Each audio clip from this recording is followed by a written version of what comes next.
Senhoras desembargadoras, senhores desembargadores, senhor procurador de justiça, advogados, servidores, todos aqueles que nos assistem, muito boa tarde. Declaro aberta a sessão do órgão especial. Na pauta protocolar, apresentação dos pêsames oficiais pelo antefalecimento do ilustríssimo senhor Paulo Afonso de Oliveira Fontes, pai de sua excelência, o desembargador Manuel Mateus Fontes, que compõe este colendo do órgão especial. Igualmente, da ilustríssima senhora Miriam Salles Pacheco Rossi, mãe do excelentíssimo desembargador Luiz Fernando Salles Rossi, também com os pêsames oficiais da Corte.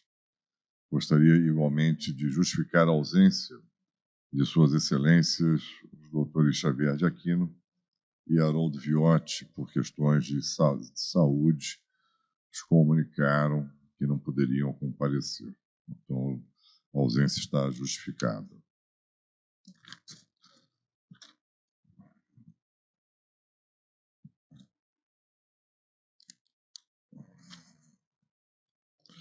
Vamos com a palavra, Sua Excelência, senador Torres Garcia, Corregedor-Geral da Justiça. Senhor presidente, cumprimento Vossa Excelência, eminentes desembargadoras e desembargadores, senhores e senhoras advogados, nossos servidores.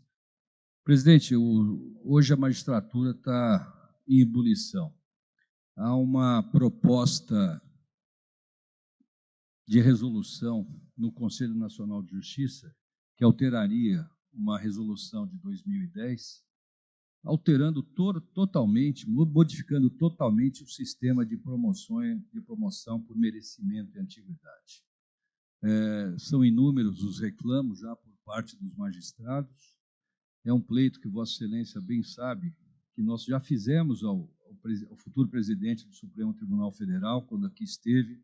Estávamos reunidos eu, Vossa Excelência, o eminente vice-presidente, e nós dissemos a ele da inviabilidade de se formarem listas separando homem de mulher no momento de promoção. Então, para a preservação da maior magistratura do Brasil, que sem dúvida é a do Estado de São Paulo, eu sugiro a Vossa Excelência que nós façamos, pelo menos, uma nota técnica contra essa pseudo-proposta de alteração do critério de promoção no merecimento e na antiguidade, ao menos que seja feita, ao final, podemos sugerir uma modulação em relação a São Paulo, porque aqui não há o mínimo reclamo. Nessa reunião que nós tivemos, eu transmito aos colegas, estava presente a desembargadora Márcia Dalladea Barona, e foi a primeira a dizer ao ministro que em São Paulo nós não temos esse problema. As mulheres não querem essa discriminação de gênero no momento da promoção. É uma questão histórica. No futuro muito próximo, a composição do segundo grau vai estar praticamente equiparada. Mas nós não podemos reparar do momento para o outro aquilo que se reputa uma injustiça histórica aqui em São Paulo. E não há a mínima pretensão dos juízes e juízas de São Paulo que isso aconteça. Então, essa é a minha sugestão a Vossa Excelência, senhor presidente. Queria fazer só duas observações. Em primeiro lugar, em São Paulo, me parece que nunca houve essa preterição.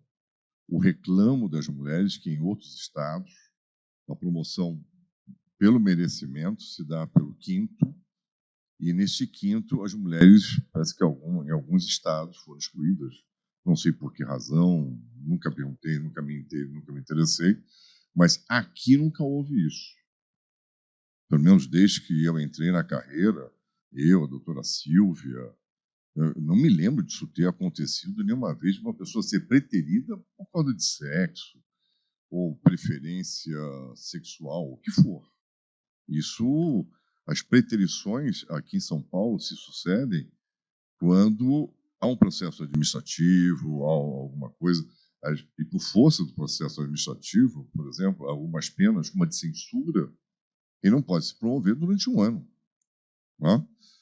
Fora isso, São Paulo nunca fez qualquer preterição ou qualquer coisa assim.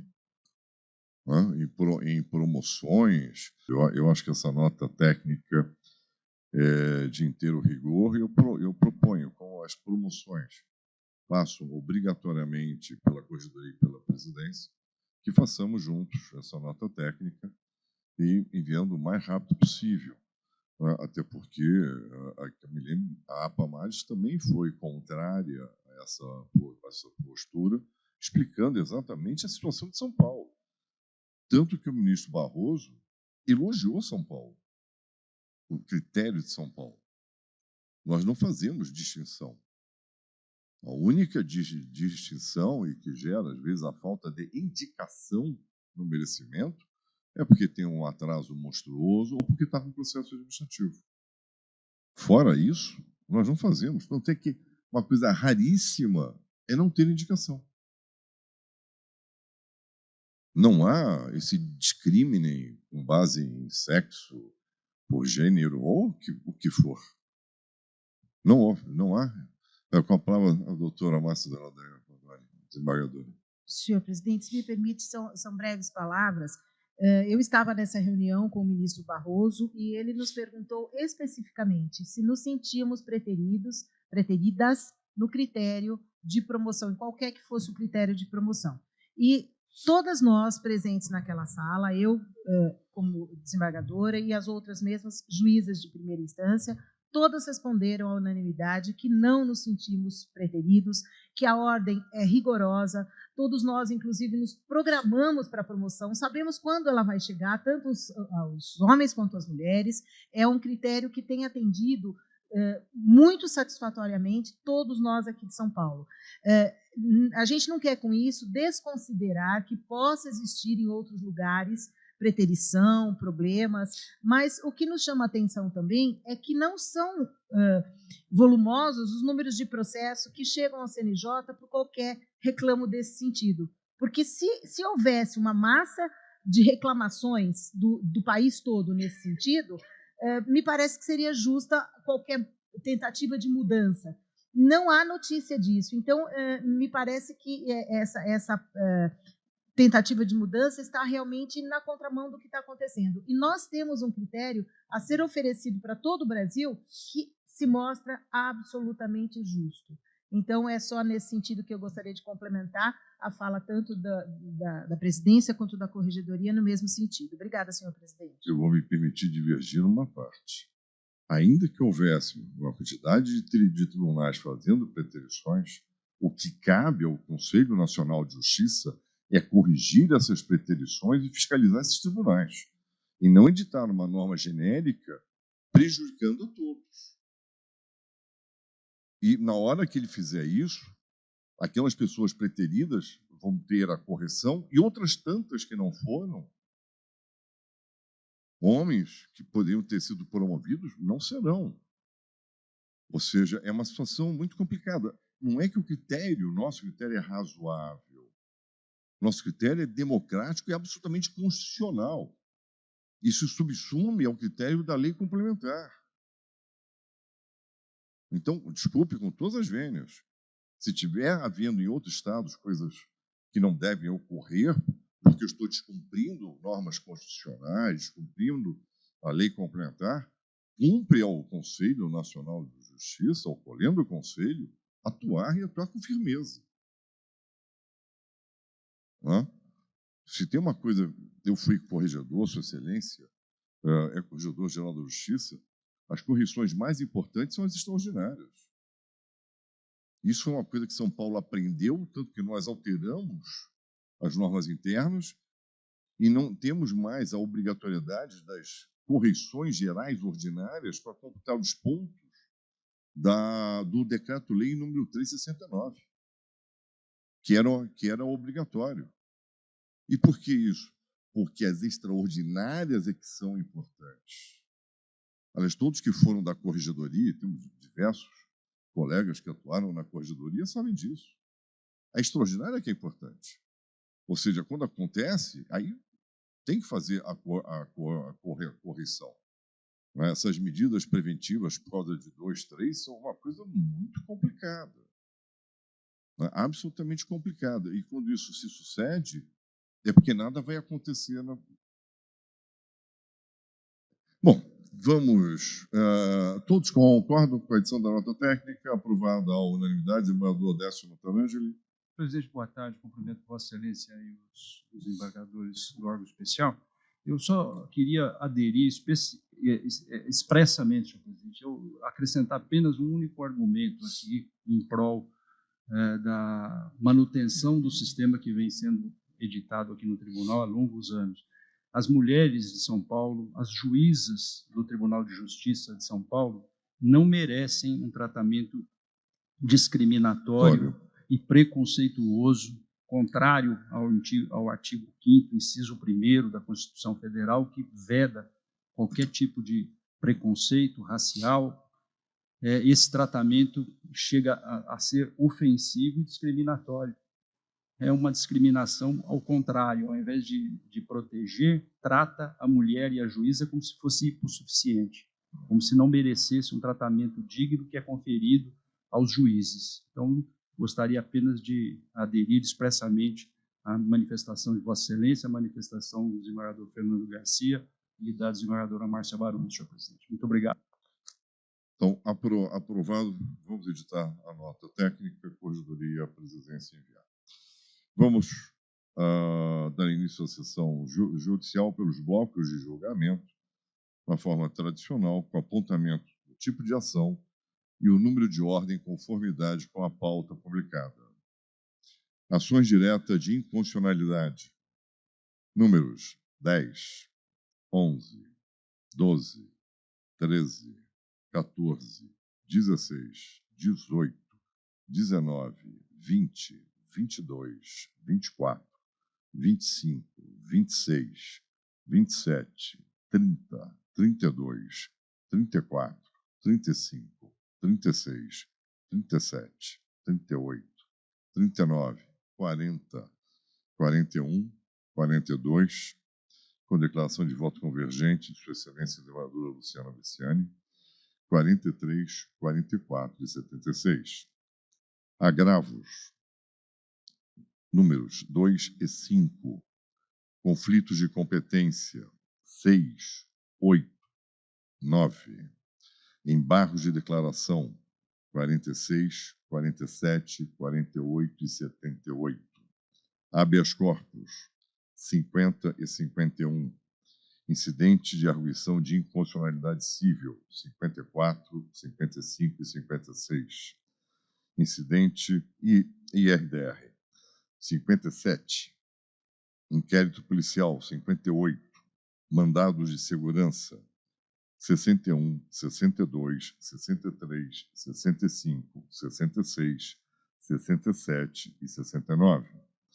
Procedimento investigatório criminal, 70. Crimes contra a honra, número 72. Sobras, 3, 15, 17, 33, 49, 52, 59, 64, 4, 21, 29, 45, 68, 31, 77 e 80. Permanece adiado o número 73. Vamos suspender na judicial e vamos à pauta administrativa.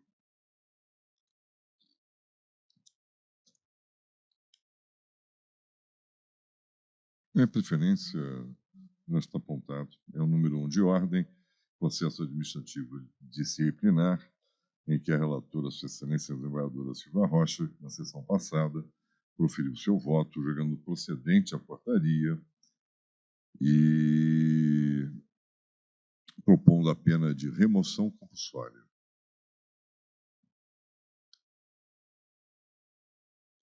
Indicou vista após o desembargador Carlos Monerá, que está com a palavra.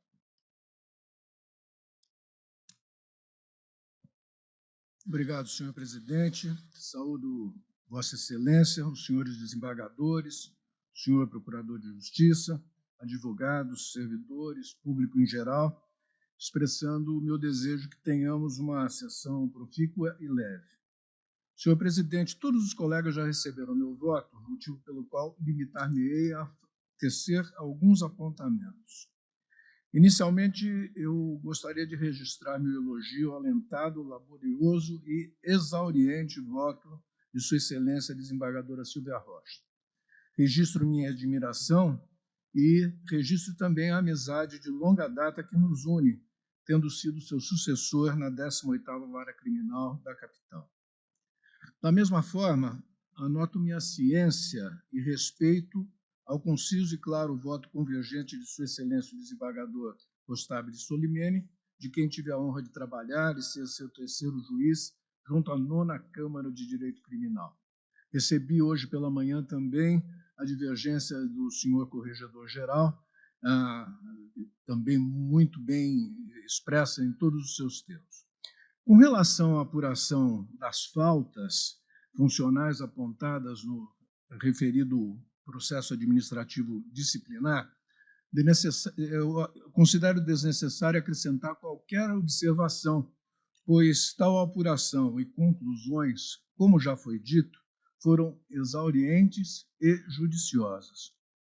A divergência que apresento se pauta apenas e tão somente com relação à dosimetria da sanção. Proponho o voto da culta relatora a aplicação de remoção compulsória. Eu ouso divergir propondo a aplicação de censura. O período abrangido no processo administrativo disciplinar é de 1º de abril a 19 de outubro de 2022.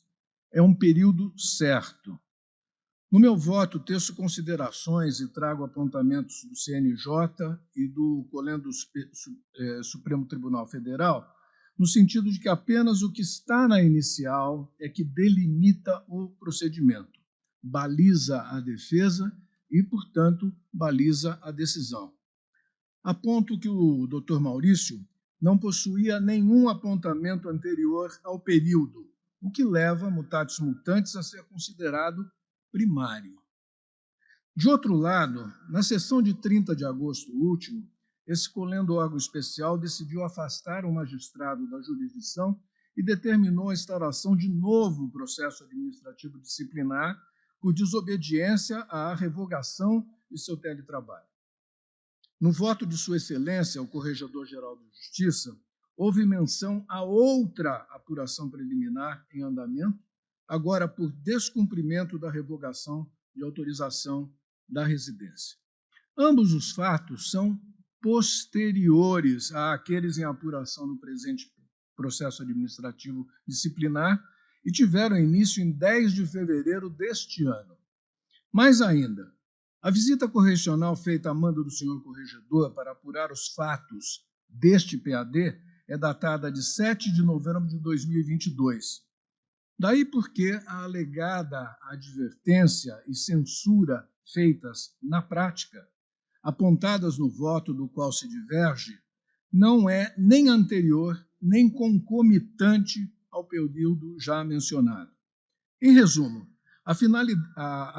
para a finalidade desse processo de sua sanção, o doutor Maurício é primário e, na prática, não havia sido anteriormente censurado. O motivo que leva à aplicação da pena de remoção compulsória é a incompatibilidade da conduta do magistrado com servidores, auxiliares de justiça e jurisdicionados, a incompatibilidade do magistrado com a comarca. O voto de cuja dosimetria divirjo aponta que o relacionamento com os promotores, e em especial com uma servidora, teria degringolado, o que recomendaria a remoção compulsória. Mas, novamente, são fatos posteriores ao presente processo administrativo disciplinar. É do voto da culta relatora. Tanto o magistrado como os promotores afirmaram que, antes da representação, o relacionamento entre eles era cordial e depois deixou de ser. Está a folhas 80.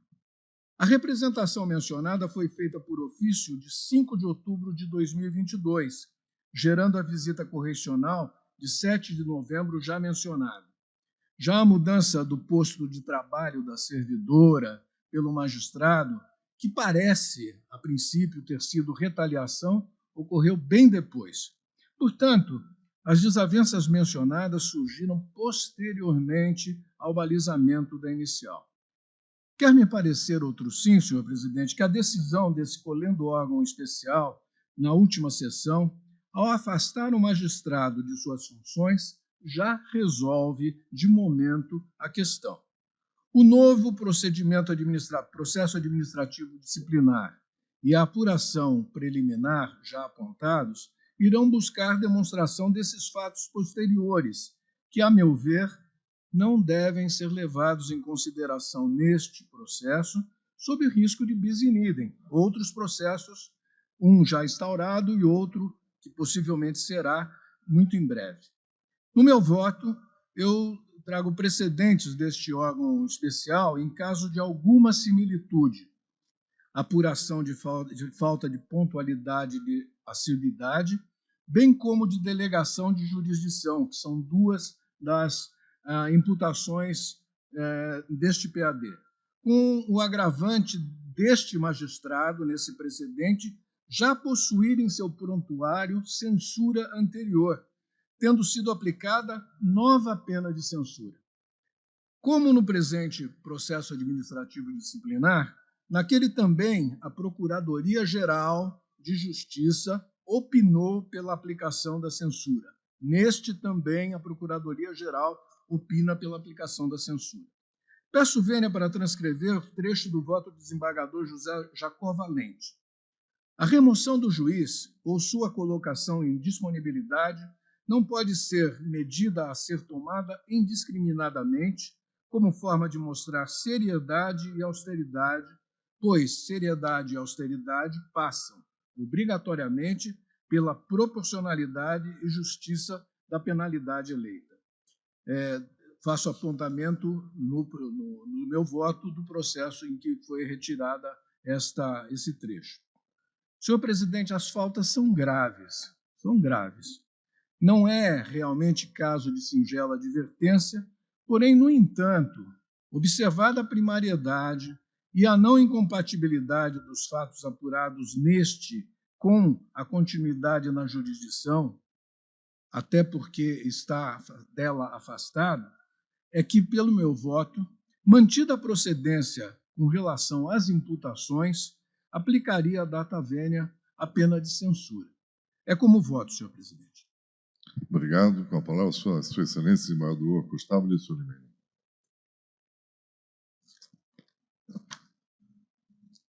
Presidente, eu abraço a Vossa Excelência, já passei meu voto a todos. Reforço argumentativo, data máxima vênia, e tivemos o caso do Dr. Berni. Vossa Excelência lembra, né, do julgamento do Berni. Eu fiquei vencido, porque eu dizia exatamente o que o Dr. Monerá disse na ocasião, que o Dr. Berni já tinha sido arquivadas várias passagens, e que aquilo não podia ser utilizado. E eu estava errado, exatamente, porque o CNJ, estou colocando aqui, disse que é possível usar. Inclusive, estou citando aqui os dispositivos legais. Então, pedindo vênia ao amigo querido de longa data, o desembargador Monerá, eu acompanho o voto da relatora, que vou guardar comigo pela precisão, tentar um dia fazer alguma coisa próxima. Porque, em homenagem às mulheres, Vossa Excelência brilhou aqui no órgão com relação a esse caso. Então, voto convergente. Com a palavra, Sua Excelência, Corregedor-Geral. Senhor presidente, senhores desembargadores, eu, de antemão, já quero dizer que eu conheço a fundo esse processo, porque, como disse o nosso presidente há pouco, ele se origina de uma correção extraordinária na comarca de Votuporanga, as necessárias e indispensáveis correções extraordinárias. E eu preparei esse processo para trazê-lo à plenária, e este colendo órgão especial acolheu a unanimidade a instauração do processo administrativo, posteriormente distribuída à eminente desembargadora Silvia Rocha. Não há, a meu ver, com todas as vênias, ao voto do eminente desembargador Monerá, como nos afastarmos da pena de remoção compulsória. Mesmo porque os fundamentos que a eminente desembargadora Silvia Rocha usou são inafastáveis. E esses fundamentos, não há necessidade, com todo respeito, de que haja correlação entre a imputação e a dosimetria. A correlação deve existir entre a imputação e o julgamento do mérito, a procedência ou improcedência do processo administrativo. A dosimetria é outra parte do voto. De maneira que essa correlação eu não vislumbro indispensável, como salienta a Sua Excelência. A eminente desembargadora Silva Rocha usou de todos os meios necessários para fundamentar a sua dosimetria.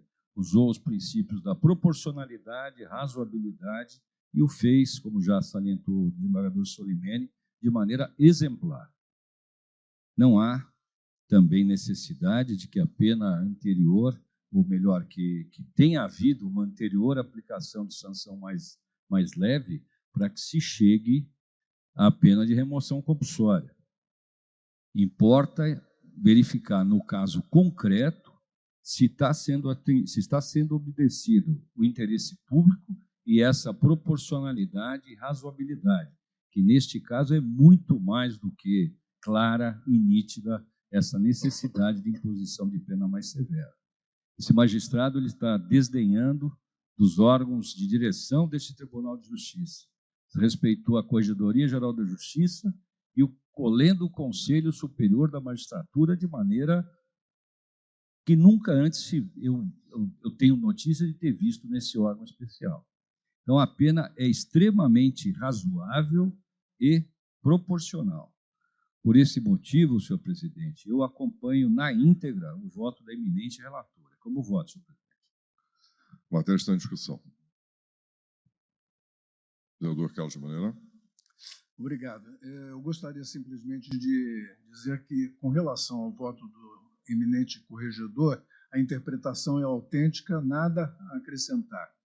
Com relação ao voto divergente o voto convergente de Sua Excelência o desembargador Costabile Solimene, eu peguei a revisão disciplinar mencionada no voto e fiquei surpreso ao ver que naquele caso havia 30 representações anteriores arquivadas contra o Dr. Bernic, que já foi mencionado. 4 determinações de mudança de comportamento. Portanto, não havia primariedade. E nessa revisão consta o seguinte: nesse ponto, convém observar que o entendimento do STJ é no sentido de que é necessária a condenação anterior na ficha funcional do servidor ou, no mínimo, a anotação de fato que o desabone para que seus antecedentes sejam valorados como negativos na dosimetria da sanção disciplinar. Me parece que com esse trecho de voto vem dentro daquilo que eu estou defendendo. E, logicamente, eu estou defendendo um ponto técnico. Ponto técnico. O colendo órgão é que vai decidir realmente qual é a melhor sanção. Muito obrigado, senhor presidente. Vereador Torres Garcia. Eu só gostaria de acrescentar, que eu acabei me esquecendo, senhor presidente, que no voto divergente é citado, ao final, um precedente da minha lavra, mas caso totalmente diverso, da comarca de Araçatuba, que foi julgado ainda neste ano, e que o interesse público clamava por outra solução. As circunstâncias fáticas eram diversas, e daí porque se apenou com censura uma situação que não é data vênia idêntica à que nós estamos tratando hoje. Com a palavra a desembargadora Silva Rocha. Senhor presidente, senhores desembargadores, senhoras desembargadoras, cumprimento a todos, senhores funcionários, senhor procurador de Justiça. Eu gostaria apenas de fazer uma observação. A pena proposta no meu voto de remoção compulsória visa apenar exclusivamente as imputações que foram feitas no ano de 2022, apuradas a partir da correição efetuada pela Corregedoria Geral da Justiça. essa pena não se destina de nenhum modo, e o voto é explícito nesse sentido, a apenar o que quer que tenha acontecido em 2023.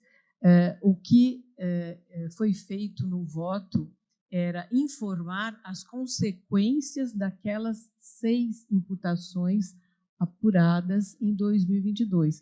E, em razão dessas consequências, eu cheguei à conclusão de que havia incompatibilidade da continuidade da atividade jurisdicional pelo juiz na comarca de Votuporanga em benefício da comarca e dessa atividade. Então, a pena de remoção compulsória em nenhum momento levou em consideração fatos que estão sendo apurados em processo administrativo posterior. É só essa observação, senhor. Perfeito. Com a palavra, Sua Excelência, desembargador Daniel Coga. Senhor presidente, quero cumprimentar Vossa Excelência e mais colegas, do Procurador de Justiça. Com a devida vênia, o voto da eminente desembargadora Silva Rocha é irreprochável. A análise que ela fez está muito bem delimitada, está muito bem estudada, é um voto longo, minucioso. Eu confesso que eu até pensei na disponibilidade, no primeiro momento, porque eu achei um atrevimento o que ele fez. Porque depois de receber uma determinação do corregedor de estar presente, de fazer a sua presença lá, até os funcionários do fórum vinham dizer que ele não ia. E quanto muito é uma vez por semana. Então, se precisa de juiz presente, esse não serve para isso. Por quê? Porque ele não quer atender o público, tem que atender os advogados. Então, tem medidas de urgência que às vezes a gente não consegue falar online, é difícil de falar, e a primeira instância é a primeira que é acionada. Então, eu confesso até que eu pensei na disponibilidade, achei que o fato era grave o suficiente para uma medida mais efetiva, mas eu entendo que a eminente desembargadora, com muito bom senso e muito equilíbrio, quis dar uma segunda chance para ver se isso não mais acontece depois de uma medida dessa ordem. Então, eu discordo do voto divergente, acompanho o voto de Sua Excelência e do eminente corregedor, no sentido de que a sanção de remoção compulsória, e que não é verdade que precisa ter outros antecedentes, depende da gravidade do que fez. Às vezes não tem condição de continuar na comarca, como nós já recebemos inúmeros processos dessa ordem. Era um fato único e o fato tirou a condição de respeitabilidade daquele magistrado no lugar que ele executa a função. Então, se ele for para outro lugar, ele pode recomeçar, ter uma vida nova, é uma chance de passar um pano naquilo que ficou no passado. Então, eu acho que a eminente relatora pensou muito bem e eu estou acompanhando Sua Excelência. Perfeito. Eu posso adiantar que eu também pensei na disponibilidade, porque o fato é muito grave. Os fatos são muito graves. Né? Porque chegou ao ponto do pleno desdém ao tribunal, desdém à comarca e aos jurisdicionados.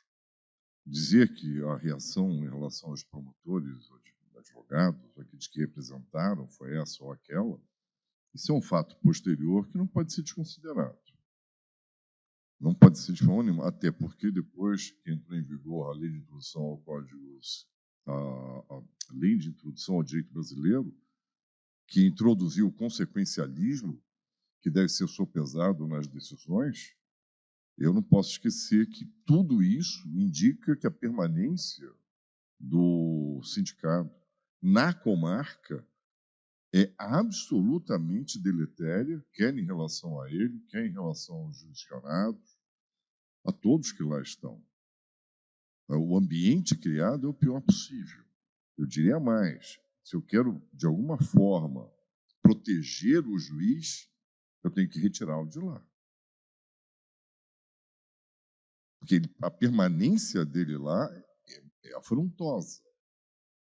É afrontosa ao tribunal, é afrontosa a todos aqueles que atuam na comarca e a todos os jurisdicionados. Isso é uma coisa extremamente complicada. Que o fato per si é gravíssimo, não é grave, ele é gravíssimo. O conjunto de fatos, o conjunto da obra é extremamente grave. Eu pensei também na disponibilidade, admito, reli o voto de Sua Excelência, vereadora Silva Rocha, e também me rendi à remoção compulsória. Eu não vejo outra alternativa, até porque, vamos e convenhamos, no andar da carruagem, ele não está indo de jeito nenhum na comarca. Então, me parece que, ainda que haja remoção compulsória, é capaz de não continuar indo, ou seja, as coisas ficam cada vez piores. Né? E o afastamento cautelar foi de inteiro rigor. O próprio afastamento cautelar recomenda a cautela da remoção, porque chegou num ponto da insuportabilidade. Ele não vai e ponto. É uma coisa pesada, é muito pesado. É realmente muito pesado.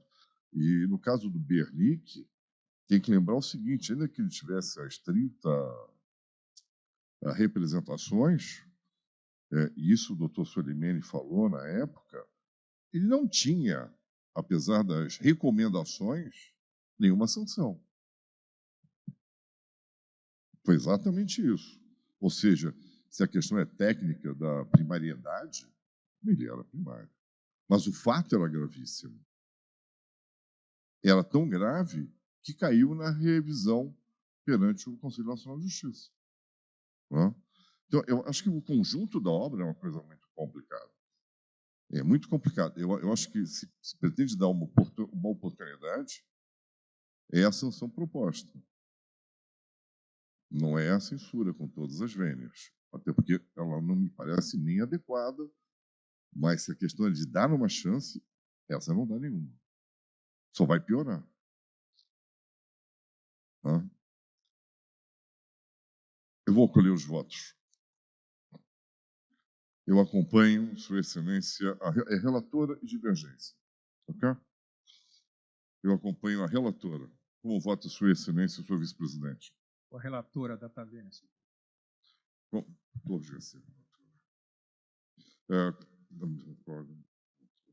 Como vota Sua Excelência, senador Evaristo dos Santos? Como vota Sua Excelência, senador Francisco Casconi? Relatoras. Como vota Sua Excelência, senador Campos Melo? Presidente da Taverna com a relatora. Como vota Sua Excelência, senador Viana Cotrim? Taverna com a relatora. Como vota Sua Excelência, senador Fábio Gouveia? Com a relatora da Taverna. Como vota Sua Excelência, senador Ricardo Dipp? A Taverna com a relatora. Como vota Sua Excelência, desembargadora Luciana Briciani? Senhor presidente da Taverna com a relatora. Como vota Sua Excelência, desembargador Luiz Fernando Nisch? É com a relatora, senhor presidente. Como vota Sua Excelência, desembargador Décio Taranjo? Com a eminente relatora, senhor presidente da Taverna. Como vota Sua Excelência, desembargador Jarbas Gomes? Com a eminente relatora, senhor presidente da Taverna. Como vota Sua Excelência, desembargadora Márcia Deladeia Baroni? Com a devida vênia, senhor presidente, com a relatora. Como vota Sua Excelência, desembargador Tarso Blas de Mello? Senhor presidente, com a devida vênia, com a relatora. Como vota Sua Excelência, desembargador Noivo Campos? Com a devida licença, com a relatora, senhor presidente. Como vota Sua Excelência, desembargador Figueiredo Gonçalves? Com a devida vênia, com a relatora também, senhor presidente. Com vota Sua Excelência, desembargador Gomes de Varjão? Com a devida vênia, com a senhora relatora. Com voto Sua Excelência, desembargador Evaldo Scheibe? Com a devida vênia, com a relatora. Julgaram procedente a portaria, à unanimidade, e, por maioria, aplicaram pena de remoção compulsória. Vencido o desembargador Carlos Monerá, que declaro, assim como os desembargadores Corregedor-Geral da Justiça e Constável e Solimene, com declaração de votos vencedores. Esse é o resultado do julgamento.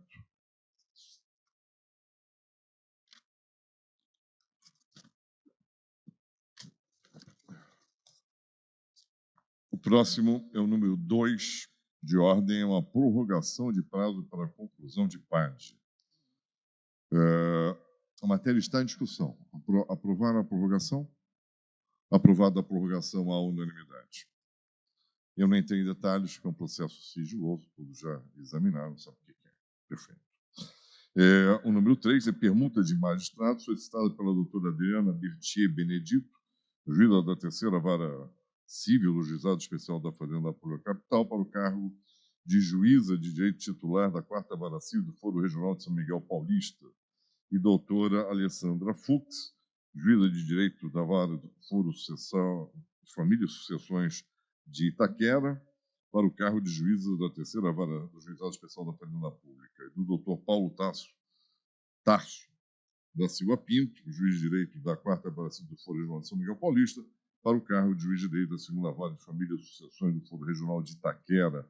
Os pedidos atenderam às normas regimentais. O Conselho Superior da Magistratura, por votação unânime, deliberou em encaminhar ao órgão com proposta de aprovação. A matéria está em discussão.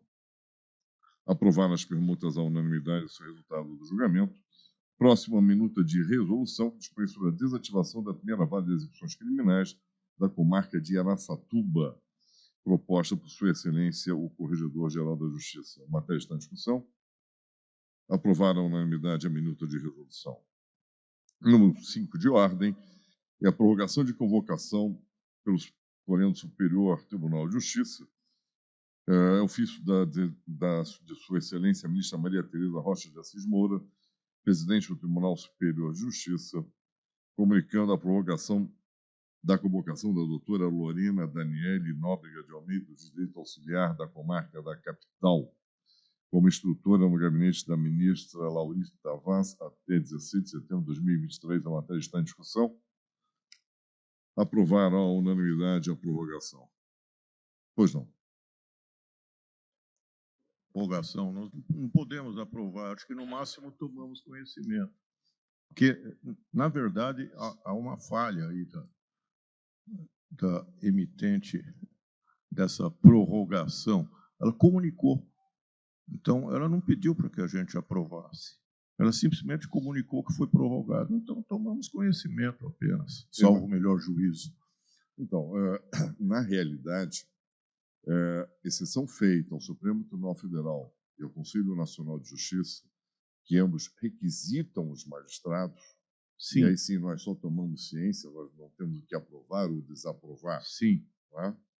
No mais, nós temos que concordar com o afastamento do magistrado. Mas aí, no caso, a eminente presidenta do Superior Tribunal de Justiça, ela não solicitou que nós aprovássemos nada, ela simplesmente falou foi prorrogado. Então, é por isso que eu estou propondo como aprovação. Eu acho que nós, ao aprovarmos, nós estaremos providenciando um decreto extra petita, porque ela simplesmente comunicou, eu meramente tomo conhecimento da comunicação. Eu meramente tomo conhecimento, ela passa a ter faltas em São Paulo porque não foi aprovado o afastamento. Mas então seria o caso de oficiar para a ilustre presidente, indagando se ela está solicitando a nossa aprovação? Eu acho que nós podemos tomar o pedido como uma solicitação. Quer dizer, uma solicitação implícita no ofício? Isso. É isso? Isso. Então, tá bem. Se Vossa Excelência interpretou o ofício como uma solicitação, eu me rendo a essa interpretação teleológica do ofício. Tá bem. Perfeito. Todos concordam? Então, aprovaram. A unanimidade. A segunda parte são os afastamentos, todos tomaram ciência, estão todos especificados.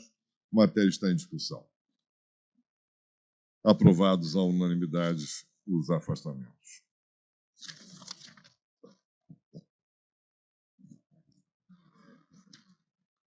Não, seria nada. Vamos às preferências. A primeira delas é o número 79 de ordem, em que relatou Sua Excelência desembargador Fábio Gouveia. É um incidente de aguição de inconstitucionalidade criminal. Sua Excelência já proferiu o voto na sessão passada, propondo sobrestamento, tal como se sucedeu num outro semelhante. E indicou vista Sua Excelência o desembargador Gustavo Solimene e o desembargador Jarbas Gomes. Com a palavra, o desembargador Constable Solimene. Senhor presidente, eu já tinha me pronunciado, Vossa Excelência, inclusive. Já? Só lembrar, Vossa Excelência chegou e disse: não avance, primeiro temos que Perfeito. conhecer. Só fazer uma observação, sem ser indelicado com Vossa Excelência, que sempre foi muito educado comigo. Mas Vossa Excelência fez uma observação, ao me passar a palavra, que não reflete o que está no meu voto. Vossa Excelência está dizendo, igual ao caso passado. No caso passado tinha suspensão. Aqui, nesse caso, não tem suspensão do Supremo. Não falei igual. Falei semelhante. Semelhante, ok. Não é Mas idêntico. Fica o esclarecimento só em cima da Não, filologia. Não, desculpe. O que eu falei foi em relação ao voto de Sua Excelência, o desembargador Fábio Gouveia, que ele havia proposto o sobrestamento, tal como em outrora em incidente semelhante. Por isso que eu falei, em relação ao desembargador Fábio Gouveia. Sim. Aliás, Sua Excelência, quando proferiu o voto, se referiu inclusive ao outro. Isso. É que o outro tem suspensão. Esse não tem. Obrigado. Muito que bem. Mas eu me referi ao outro. Então, Vossa Excelência votou contrariamente da outra vez. É isso mesmo? Estava esperando se eventualmente o plenário autorizar. Sim. Com a palavra do desembargador Jarbas Gomes. Muito obrigado, senhor presidente. Eu me manifesto no seguinte sentido e de forma muito singela e objetiva, presidente. Eu estou acompanhando a solução preconizada pelo eminente relator Fábio Gouveia, sem declaração de voto. Perfeito. Pelo sobrestamento, a matéria está em discussão. Desembargador Damião Kogan. Senhor presidente, não há determinação do Supremo de que fosse suspenso o processo. Eu acho até que a matéria... Eu vou tomar uma posição no mérito diferente do eminente desembargador Solimene. Eu acho que não é caso de suspender, porque não há essa determinação do Supremo. Já que não há essa situação, mas eu acho que é inconstitucional, porque ele não criou situação idêntica. Aí você não, estou falando, porque ele falou vamos deixar o mérito vou deixar para o mérito. Não, eu só estou interpretando que não deve ser suspenso. Perfeito. Tá bom. A matéria está em discussão. Eu vou colher os votos. Pois não, desembargador Evaldo Chaib. Acuso o meu impedimento, que sou da quarta Câmara. Já estou anotando. Está anotando. Matéria está em discussão. Mais alguém? Eu vou colher os votos. Votos inicialmente. Suspender ou não. Então, suspender, relator. Não suspender, divergência. Perfeito?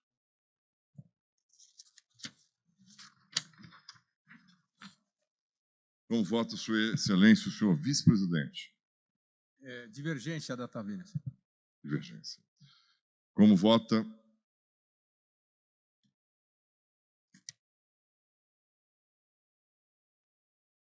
Esse aqui é incidente. Inconstitucionalidade. Eu acompanho o relator. Com voto, senhor vice-presidente, a divergência.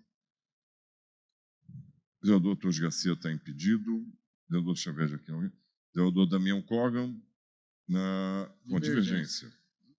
O senador Evaristo Santos. Divergência. O senador Francisco Cascone. Com a divergência. O senador Campos Melo. Senhor presidente, eu acompanho o relator da Taveira. Desembargador Viana Cotrim. O relator. Desembargador?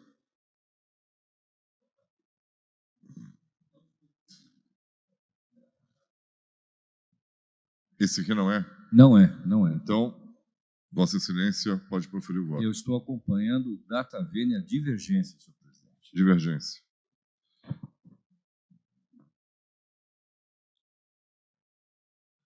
Desembargador Ricardo Dipp, como vota?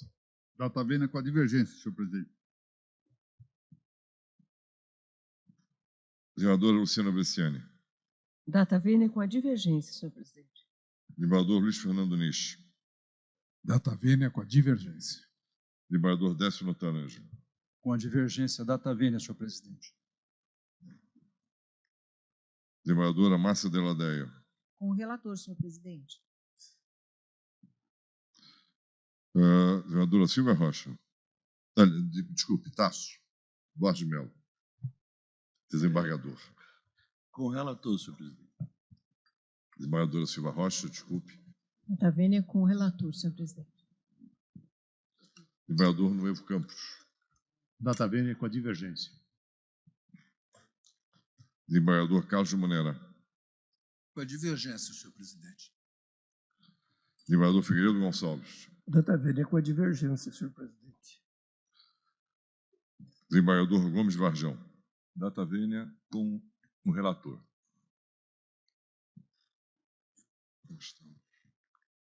Pode.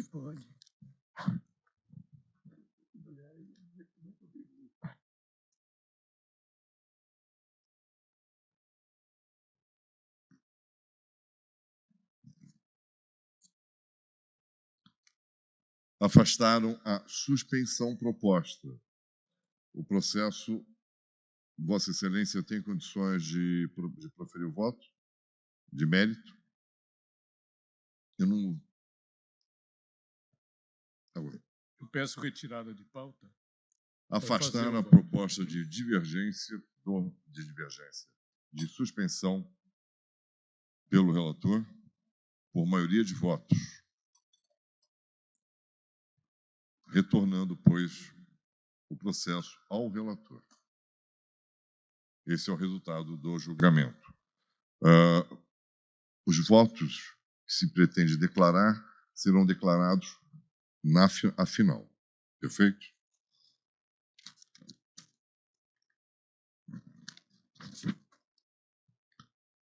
Próximo é uma ação direta de inconstitucionalidade, também em sede de preferência, número 28 de ordem, em que é relator Sua Excelência, novamente, desembargador Fábio Gouveia, que está com a palavra com o voto 5961. Desculpe. O desembargador convocado aqui. O desembargador Gemiciano veio convocado. Eu acho que ele teria preferência. Então, ele já pediu para mim que não faz ele que declinou da preferência. Ele tem tanto processo em sede de preferência como em sustentação oral. Sim. Ele já tinha adiantado que poderia ficar. Eu queira perdoar minha intromissão indevida. Senhor presidente. O senador Fábio Gouveia está com a palavra. Voltando à pauta. Eu vou me permitir, é pedido de preferência, não é? Então, eu vou me permitir ler a ementa do voto, que todos já receberam. É uma direta de inconstitucionalidade. O prefeito do município de Buritama questiona vários artigos da resolução número 2, de fevereiro de 2021, Código de Ética e Decoro Parlamentar da Câmara dos Vereadores, criação de medidas disciplinares não previstas no ordenamento jurídico, usurpação de competência da União para legislar sobre o direito eleitoral, mera reprodução de dispositivos presentes na Constituição Federal e na Constituição Estadual, ausência de inovação no ordenamento jurídico. Pelo meu voto, eu estou julgando improcedente, senhor presidente. Desembargador relator, julguei improcedente, a matéria está em discussão. Julgado improcedente a unanimidade é o resultado do julgamento.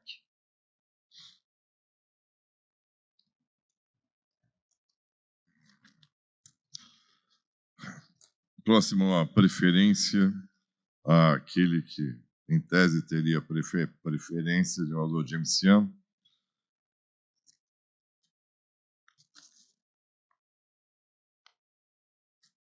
Que é a tutela provisória de urgência e tutela provisória de evidência, é o número 71 de ordem.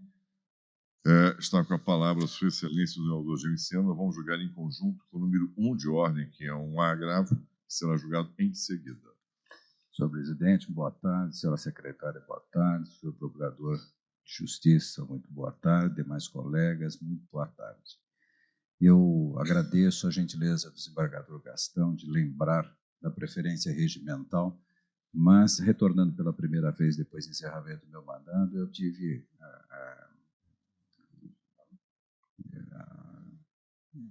o cuidado de avisar Vossa Excelência que não teria a urgência necessária e abrir mão da preferência regimental, até para gozar um pouco da companhia dos meus colegas com quem compartilhei as quartas-feiras durante 4 anos.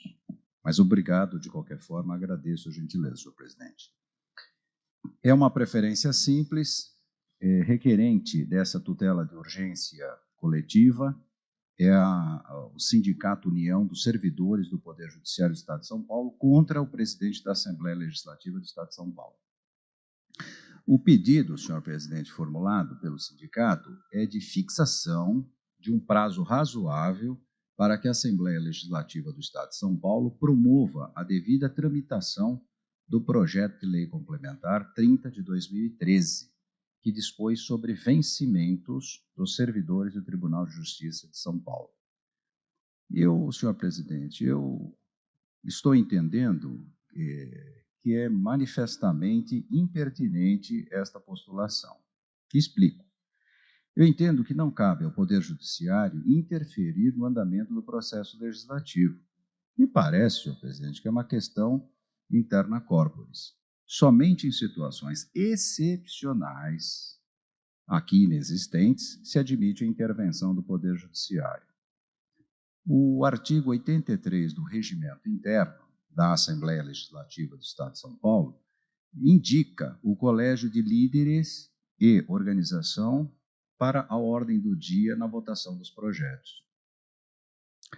Conforme tese fixada pelo Supremo, tema 1120, é defeso ao Poder Judiciário exercer o controle jurisdicional em relação à interpretação no sentido e do alcance das normas meramente regimentais das casas legislativas, por se tratar de matéria interna corporis.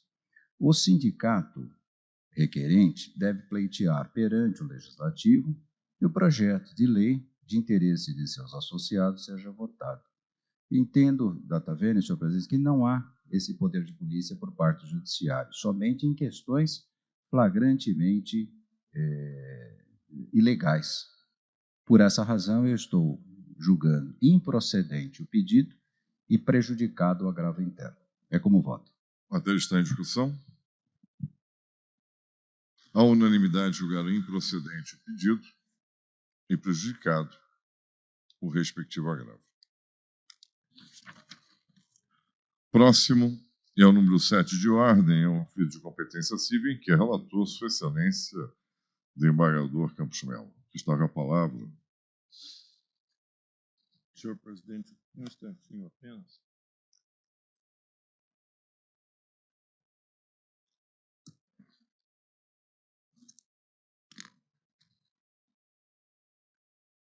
Senhor presidente, eu vou ler a emenda e me coloco à disposição dos interessados para ulteriores esclarecimentos. A 10ª Câmara de Direito Público suscitou o presente conflito em um agravo de instrumento interposto em demanda de reparação de danos extracontratuais causados a bem imóvel em decorrência da construção da linha 6, laranja, do metrô. Eu entendo que a competência da Câmara suscitante, tendo em vista o artigo 3º, inciso 1.7 da Resolução 623 de 2013, menciono precedentes deste órgão especial em casos análogos. Esses precedentes aludem justamente à peculiaridade que a causa de pedir do processo onde originado o conflito não se embasa em direito de vizinhança, mas em danos materiais causados na propriedade da autora da ação indenizatória em razão de obras de expansão de linha de metrô. E aqui o caso é idêntico, motivo pelo qual eu julgo procedente o conflito, proclamando a competência da 10ª Câmara de Direito Público a suscitante para o julgamento do recurso. É como eu voto, senhor presidente. A matéria está em discussão. Julgaram procedente o conflito e competente o juízo suscitante à unanimidade. Esse é o resultado. Primeira sustentação oral. é o número 60 de ordem, em que a relatora, Sua Excelência, o desembargador James Ciano, com voto 42.684, eu convido o doutor Maurício Zocum a assumir a tribuna. E, cumprimentando Vossa Excelência, eu passo a palavra à sustentação oral. Muitíssimo boa tarde a todos os desembargadores e as desembargadoras. Meu especial cumprimento ao desembargador professor James Ciano. Eu vou procurar, excelentíssimo procurador de Justiça aqui presente, vou procurar sintetizar brevemente a temática em discussão. E aí, em seguida, eu passo propriamente à descrição do problema e a minha perspectiva jurídica, que é simples. O tema, do ponto de vista jurídico, é simples, o problema existe um emaranhado fático que precisa ser um pouquinho dissipado. Já numa outra sentada, neste órgão especial, houve uma discussão se a autoridade competente indicada no mandado de segurança era habilitada ou não a permanecer na lide. Esse tema já foi superado, portanto, estou aqui porque o mandado de segurança foi impetrado contra o prefeito do município de São Paulo.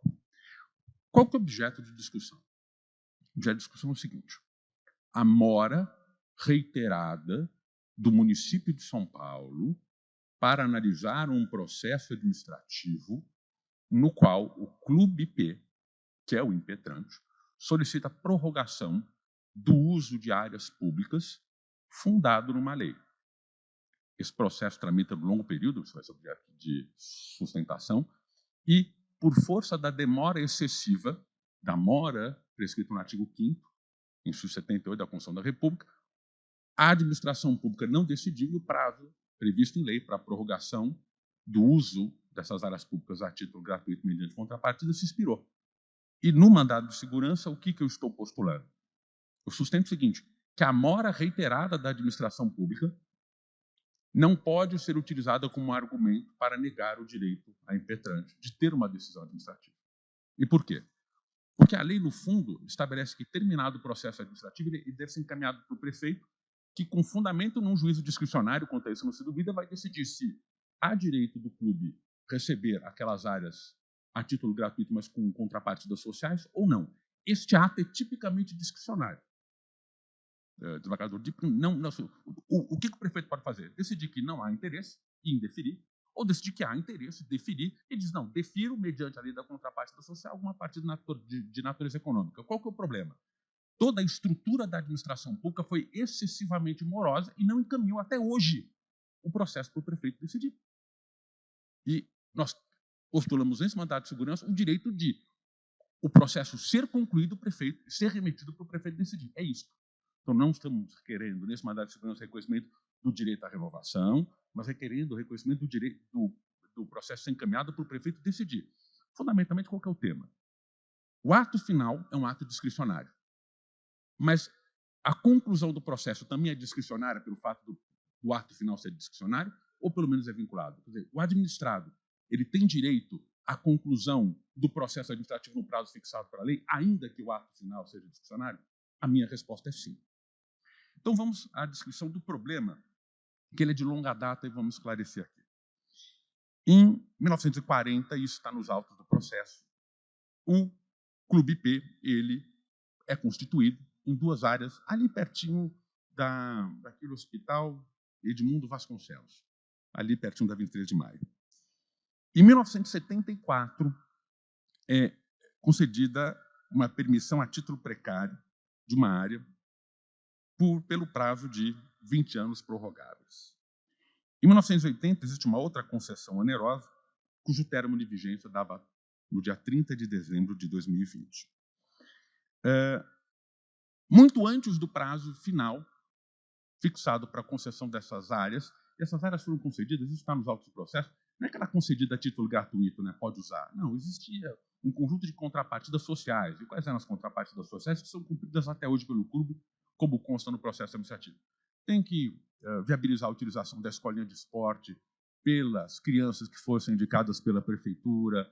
Além da escolinha de esporte, tem aquela escolinha para ensino fundamental, que o município indicava um conjunto de alunos e o clube acolhia. A realização de Olimpíadas municipais. Então, Havia um conjunto de contrapartidas sociais, mas não havia troca financeira. Este foi o modelo da concessão a título gratuito, mas com contrapartidas de natureza social. Em 2006, o clube pede a prorrogação do uso dessas áreas ao município. Ele pede duas coisas, ou a aquisição da área, ou a prorrogação da concessão. Bom, esse processo foi iniciado, advogado presidente, em 2006. O processo tramitou, mas o processo, e isso vai demonstrar um pouco da mora da administração pública, em 2012, um colega da faculdade, que é o professor Ricardo Marcondes Martins, que é procurador, ele dá um despacho no processo, isso está nos autos. O processo ficou perdido, 6 anos. Perdido. Ninguém sabe onde é que estava parado esse processo. Descobre o processo e diz, tramita o processo. Bom, passados 6 anos, a municipalidade decide o primeiro pedido. Diz, indefiro o pedido postulado para aquisição da área. E o que o município, e o que o clube sustentou? Olha, tem a Pamages que conseguiu fazer uma transação com o município e adquiriu a área onde é a sede da Pamages. Queriam que seja dado o mesmo tratamento. O município diz, não, aqui a situação é diferente, indefiro o tratamento igual e, portanto, indefiro o pedido de aquisição da área. Havia um outro pedido, qual que era? A renovação da concessão. Este pedido não foi apreciado até hoje. Detalhe, nós estamos falando do pedido formado em 2006. Bom, existe uma sucessão de leis, e cada sucessão de lei há um pedido formulado, e o processo tramita na esfera administrativa, perguntando, secretarias da administração pública, existe interesse de renovação da área? Todas as secretarias, isso está nos autos do processo, manifestam. Há interesse de prorrogação da concessão da uso da área pelo clube, mediante a manutenção das contrapartidas sociais. E também está nos autos do processo que o Clube P, ele reiteradamente cumpre todas as contrapartidas sociais. Bom, sobreveio, então, a lei 17.090, no dia 20 de março de 2019, e diz o seguinte, olha, uma lei é quase de efeitos concretos, presidente. Diz, olha, o Clube P tem direito de renovação das áreas nos mesmos termos em que foram concedidas originalmente e, segundo a lei orgânica do município, essa lei produz efeitos durante 3 anos. Durante 3 anos, o prefeito tem que decidir, no final, se concede ou não o uso dessas áreas. Quais eram os critérios originalmente estabelecidos para a concessão da área? Volto ao início. A área é concedida gratuitamente porque é na contrapartida financeira. Mediante o quê? A realização de contrapartidas sociais. Bom, é demonstrado exaustivamente no processo, professor James, se eu cometer algum erro na narrativa fática, por favor, peço desculpa antecipado, mas eu peço que seja já advertido de pleno se houver algum problema em relação à narrativa fática. Todas as secretarias do município dizem, o Clube P cumpre tudo. Ele atende todas as contrapartidas sociais. Está ótimo do jeito que está. Pode prorrogar a concessão gratuita do jeito que está. A Secretaria de Administração da Vila Mariana diz, gente, pode prorrogar do jeito que está.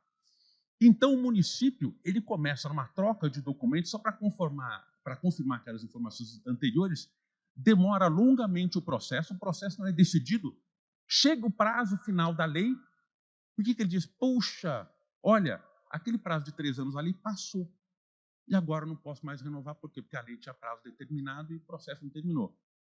Pergunta, terminou por causa de quem? Quem deu causa à mora? Resposta, quem perdeu o processo? Quem demorou a tramitação do processo? Foi o particular? Foi o administrado? A resposta é negativa. Isso está longamente demonstrado no processo, que o processo está pronto para a decisão há muito. O que faz o município? Ele fica dizendo, volta lá para a secretaria para dizer se realmente as contrapartidas estão ok. A secretaria diz, está ok. Tramita de novo o processo, volta lá para a secretaria para dizer se ainda tem interesse na contrapartida. A secretaria vem e diz, não, tem interesse na contrapartida. Por que pergunta de novo? A administração pública começa a protelar o encerramento do processo administrativo. Pergunta, todo administrado tem direito a uma decisão administrativa à conclusão do processo administrativo. Isto não foi observado no caso concreto. Em razão disso, o desembargador James Ciano, ele concedeu uma medida liminar, determinando que o processo fosse concluído. Acho que deferiu muito bem, em verdade seja dita. Dr. Wallace Paiva, Procurador-Geral de Justiça, que no começo tinha se manifestado contrariamente à concessão da ordem, fez, ao meu juízo, um parecer memorável, também pela concessão da ordem, porque está caracterizada a omissão demonstrada nos autos. Mas o desembargador James Sanders falou assim: então, pera, município, você pode me dizer como é que está o processo administrativo? Uma petição de uma lauda do município. O que o município disse? Olha, houve participação constante do impetrante, no caso do Clube IP, e uma linha. Está na iminência da finalização da fase instrutória. Essa manifestação tem a densidade desse rodapé, com todo o respeito. Não se demonstra absolutamente nada. Fala-se isso em uma lauda. Prova-se alguma coisa? Não. O que está demonstrado no processo administrativo? O que exatamente foi reconhecido pela Procuradoria-Geral de Justiça está demonstrado nos autos do processo administrativo de que existe uma mora reiterada por parte da administração pública em concluir o processo. O que, no fundo, nós estamos aqui em discussão? O administrado tem direito a uma decisão administrativa? A resposta é sim. No prazo acertado, sim. Ele pode ser prejudicado pela mora demonstrada por parte da administração? O meu juízo, a resposta é negativa. Ele tinha direito a esse processo concluído. E o detalhe, o processo iniciou em 2006. Nós estamos há 26 anos esperando a conclusão desse processo. Pergunta, pode a administração dizer, falta ainda, a instrução está terminando. 20 anos de instrução? Quase 20 anos de instrução. É isso? Nossa, é irrazoável imaginar que durante 20 anos haja necessidade de instrução. Eu demonstrei aqui no processo judicial, porque, claro, o que a Procuradoria tentou fazer? Olha, está quase terminando para suscitar uma dúvida. Puxa, o direito é líquido, certo, porque falta uma instrução probatória, mas não é verdade isso, não é isso que está no processo. Eu juntei nos autos do processo administrativo, nos autos do processo judicial, uma petição onde é tanta coisa nesse processo, até me perco aqui nesse andar de papel, mas está aqui. Decisão de 2019, antes do final do prazo da lei, da Secretaria de Esportes, dizendo, estou de acordo com as contrapartidas, folha 1505. 2019, Secretaria de Esportes e Lazer reconfirma, no sentido de que há interesse de renovação da área. 2019, ainda quando a lei era vigente, né, e que podia ser renovada a concessão a título gratuito. Aí o município depois disse, você pode, por favor, reconfirmar? E aí, então, nas folhas 1483 e 1487, as duas secretarias reconfirmam que tem todo o interesse. Ora, bolas, claro, já tinham dito isso. Então, o que nós temos aqui? Um reiterado procedimento protelatório do município para fazer o quê? Ao meu juízo, é que eu defendo, fazer com que a lei expirasse o seu prazo de validade e o processo não fosse encaminhado para o prefeito. E que foi isso justamente que o município disse. A Procuradoria-Geral do município disse, olha, puxa, o processo demorou tanto que a lei passou o prazo, agora não tem mais como mandar para o prefeito para que ele possa analisar se tem interesse ou não. Eu nunca, até hoje na advocacia, não tem uma advocacia tão ampla assim, eu vi uma demora tão reiterada de 20 anos que o município possa dizer que o processo está em fase de instrução. Tendo sido demonstrado isso, doutor Dito, minha pergunta é, o que se faz com essa mora da administração? A lei já passou o prazo, mas o particular tinha um direito subjetivo à apreciação desse pedido e a remessa desse pedido para o prefeito, desembargador Nish? A resposta é afirmativa. Porque se nós vamos estar dando um convite para a administração em toda a situação de que, sempre que houver um processo, um ato final que seja discricionário, a própria conclusão do processo é discricionário. O que, com todas as vênias, não me parece ser o caso. Então, por essa razão, nós estamos requerendo, em nome do Clube P, a concessão da ordem. A concessão da ordem para quê? Para que determinar que o município conclua o processo, remeta para o prefeito decidir. Mas alguém vai falar, pô, mas e o prazo de validade da lei? Ué, expirou, mas quem deu causa? O próprio município. Então, que nesse caso requeira, porque o pedido já tinha sido feito muito anteriormente, seria reconhecido que nesse caso, como o particular tinha protocolado o pedido para renovação do prazo de concessão e todo o processo estava pronto para a conclusão muito antes da expiração do prazo da lei, ele tinha direito subjetivo de ter o pedido analisado. Se vai deferir ou não, desembargador Dip, não sei. Mas o que o particular tem direito? De ter aquele processo, aquele pedido administrativo cuja instrução já foi concluída, devidamente analisado pelo prefeito. Se deferir ou não deferir, no final da história, não importa. Mas ele tem direito de ter esse pedido apreciado. É isso que se requer e se postula nesse mandado de segurança. Muito obrigado. Nós aqui agradecemos. Com a palavra, Sua Excelência, o desembargador relator. Senhor presidente, cumprimento o doutor Maurício Zocum. Tenho o prazer de renovar o contato com ele. Esse processo, senhor presidente, nós já tivemos a oportunidade de apreciar lá atrás, quando aliás, um parêntese aqui, tudo que o doutor Maurício Zocum falou é fiel ao processo, né? Então, não seria diferente, mas na época eu reconheci que não havia interesse por parte do Clube IP ante a inexistência de uma ação direta do município contra o clube para dar por encerrada a concessão. E por isso, na época, eu até monocraticamente, eu desacolhi a pretensão, preliminarmente. Os autos foram encaminhados a este colegiado, e esse colegiado, por maioria de votos, reconheceu que havia interesse processual e determinou o processamento. Os autos voltaram a mim e eu concedi, zerou.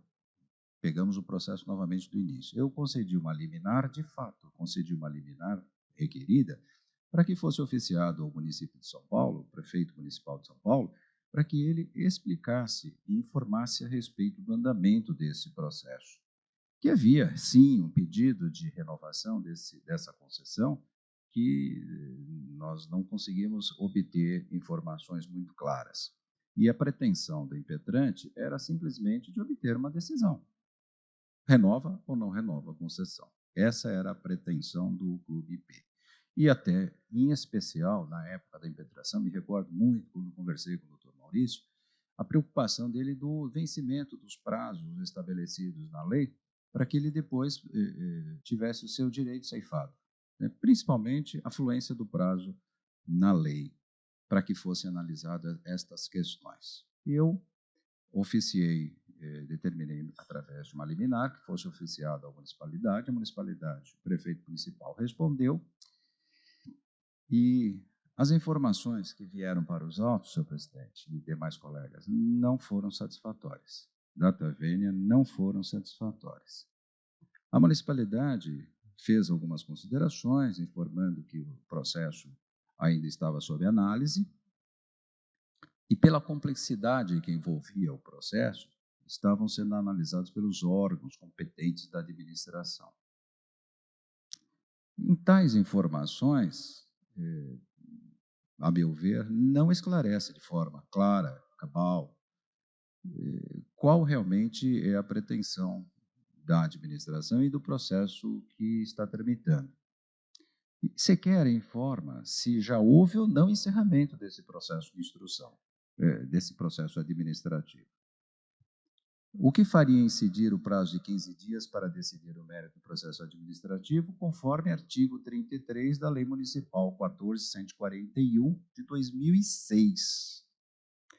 Por essas razões, senhor presidente, eu refleti a respeito, vencida a questão do interesse processual, eu estou não interferindo na administração para que ela decida, porque ela tem essa liberdade de decidir. E eu acho que tem, como no caso anterior, nós não podemos entrar dentro do procedimento administrativo para impor uma ordem à Prefeitura Municipal de decidir. Mas também não acho razoável que esses prazos sejam exauridos sem que haja uma resposta adequada ao impetrante. Por essas razões, eu estou observando que o prazo decorrido desde o início do processo administrativo e da promulgação da Lei Municipal 17.090 de 19, a ordem deve ser parcialmente concedida para devolver e suspender a fluência do prazo previsto no 114, parágrafo 10º da Lei Orgânica do Município, a fim de obstar a autorização legislativa já concedida que deixe de vigorar. Ou seja, enquanto a administração não se pronunciar definitivamente, o prazo está suspenso.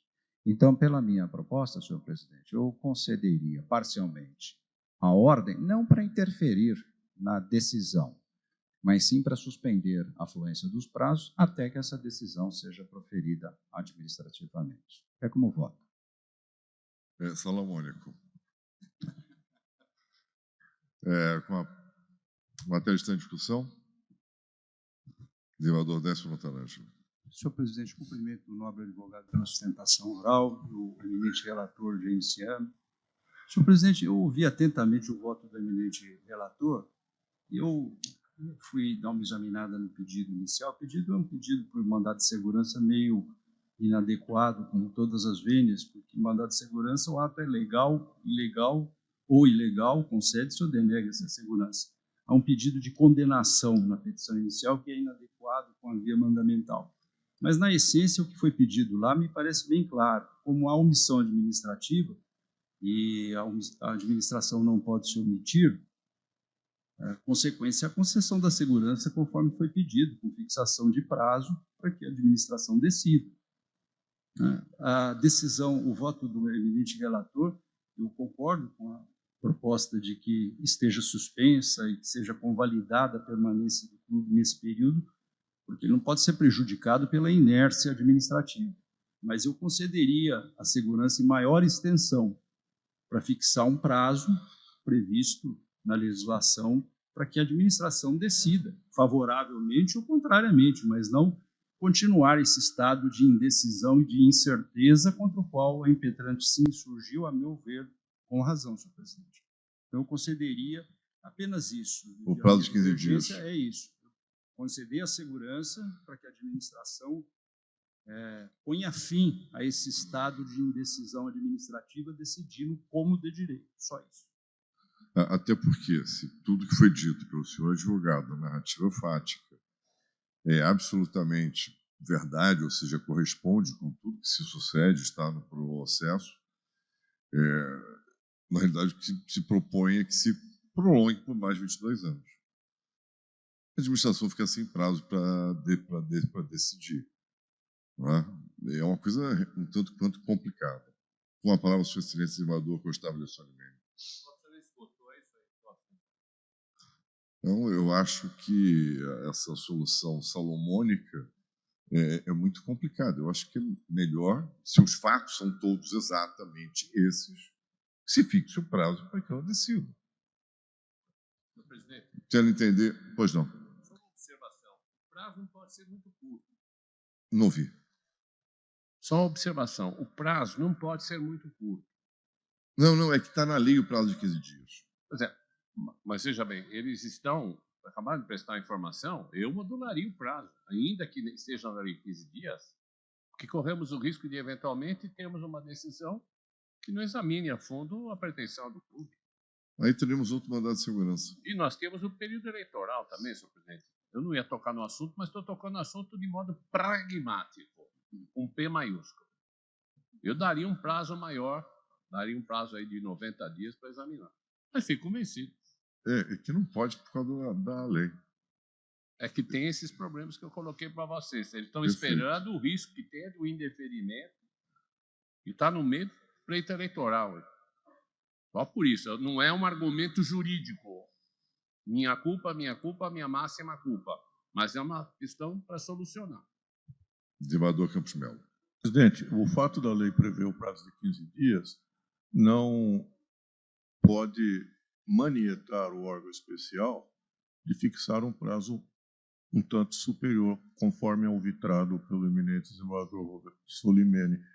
Eu, tendo em vista que são mais de 20 anos de tramitação, eu sugeriria que, seguindo a orientação do desembargador Décio, nós fixássemos um prazo, digamos, de 45 dias, que eu acho que é razoável. Em 45 dias há tempo mais que suficiente para ser apreciada na plenitude toda a extensão e natureza da pretensão do impetrante. Eu sugeriria 45 dias, porque eu acho que nós temos o poder de fixar esse prazo. É como eu votaria, senhor presidente. Matéria está em discussão.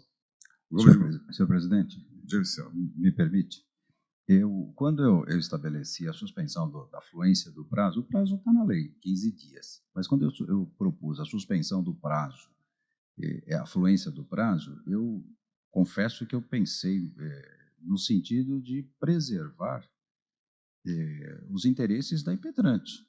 Por quê? Se nós estabelecermos um prazo, me parece que será muito simples ao município dizer: nego a concessão, nego a renovação da concessão.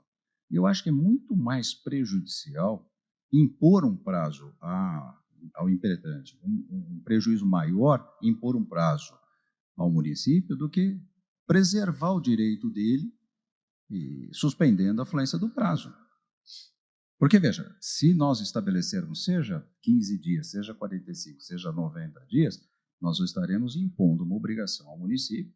Mas essa petita também, porque o pedido não é esse. Mas eu estou fixando, porque eu fixar prazo que não está na lei. Decido esta petita e digo que é parcialmente, só que não é nem parcialmente, porque é absolutamente estranho ao pedido e à causa de pedir. Eu estou um pouco perdido aqui. Senhor presidente, eu não me oponho à fixação de prazo. Eu só acho que é prejudicial ao impetrante. Então, por isso, eu preservei, suspendi a fluência do prazo dos 15 dias até que haja uma decisão. Mas, Vossa Excelência, de vir comigo. Essa proposta e o status quo ante é o mesmo. Porque eu ia discutir depois, houvesse o que houvesse, olha, o prazo era de 3 anos e só não tramitou por culpa da própria administração. Ou seja, ela tem que aplicar a lei de outrora, porque ela é que deu causa. Então, me parece que... Mas, Deodoro Campos Melo... A suspensão do prazo, salvo o melhor juízo, tampouco foi objeto da impetração. O impetrante não quer que suspenda não, ele quer o prazo. Ele quer que decida. Quer que decida. E nós estaríamos fixando um prazo razoável para que a administração decida. E, ao deliberarmos dessa maneira, nós estaríamos atendendo a pretensão da impetrante, e não parcialmente, integralmente. Só que não. Aqui, a proposta feita por Sua Excelência o relator... Sim, a suspensão do prazo. Essa, a meu ver... Que não tem pedido. Essa, é um pedido subsidiário, É subsidiário? É subsidiário. É um pedido subsidiário. Tá bom. Eu acho melhor a gente atender o pedido principal fixando um prazo. A gente faz isso rotineiramente em outras demandas. Não vejo por que isso não possa ser feito aqui. A gente defere para que a administração muito isso para que a administração aprecie no prazo X. Em mandado de segurança contra o governador, fixando o prazo de 120 dias. Então, porque a lei fixa o prazo de 120 dias. Sim, mas aqui nós estamos diante de uma peculiaridade, que esse processo administrativo é um processo novinho, né? São 23 anos.